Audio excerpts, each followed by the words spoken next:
when you have a room full of people who are here, I don't know, because of the free food or for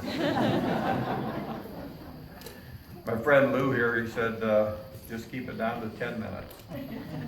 And so I actually brought a stack of Bibles that are somewhat reminiscent of the short journey that I'm going to take you on, what I took to get here tonight.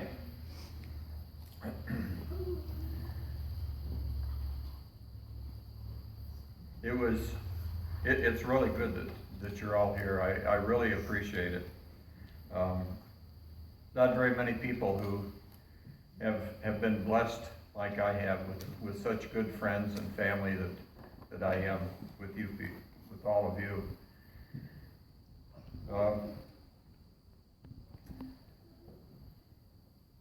This Bible right here was given to me in the first grade for perfect attendance at a little church down on Vine Street where Walmart is.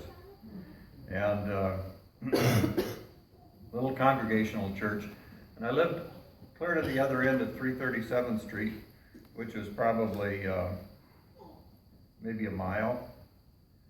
And this was during the war. My mom and grandmother and my dad was off in the service. But my mom and grandmother worked, so they didn't get up too early on Sunday, which was their only day. And in the first grade, I would get up, get dressed, walk the mile, go to Sunday school in that little church. And I got this Bible for perfect attendance. The only marking I did in it, other than write my name, which I spelt wrong, I believe. Below it, I tried to write it in Morse code. And so, down in the basement of that little church, which I would imagine it was kind of a damp, dark place, not a beautiful Sunday school rooms.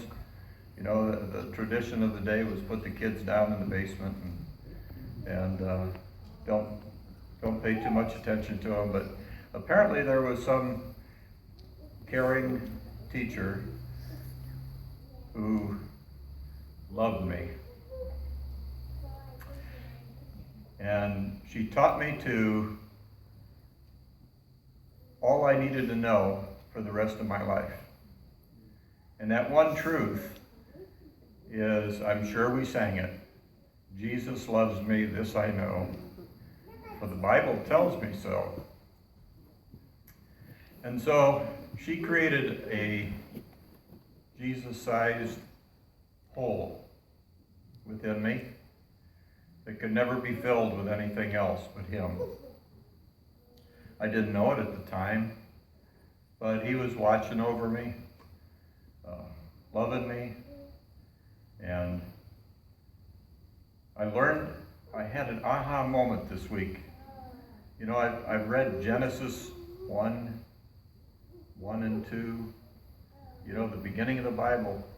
You read that a lot because, you know, you make a vow to read through the Bible, and maybe you get up to Leviticus or something, but Genesis 1 and 2, you know, it's a good place to start. And it said that God created the heavens and the earth was without form and void. And the Spirit of God hovered over the earth and brought order to his creation. And I think that's what happened to me, is the aha moment that I had. I could see back where God was hovering over my life and bringing order to it. I knew that, but I just couldn't bring it to words before.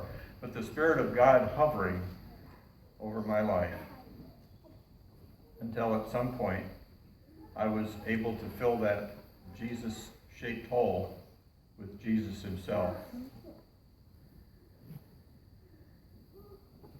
I only went to church till the third grade, and then at the beginning of the third grade, we moved out to the farm, and Sunday was our work day, so we didn't go to church at all. But there was always kind of a longing in my heart to go to church and learn more about Jesus. When I was in the 8th grade, we moved to Kirtland. And somewhere along the 8th, 9th grade, I started working at a little gas station across the street from me. And I had I was 14, 15 years old. I liked cars. And there was a guy across the street from the gas station I was working in who was building a hot rod. He had a Model A Ford. He had cut the top off of it, cut a section out of it, brought it down, he welded it back together, and he was putting it together.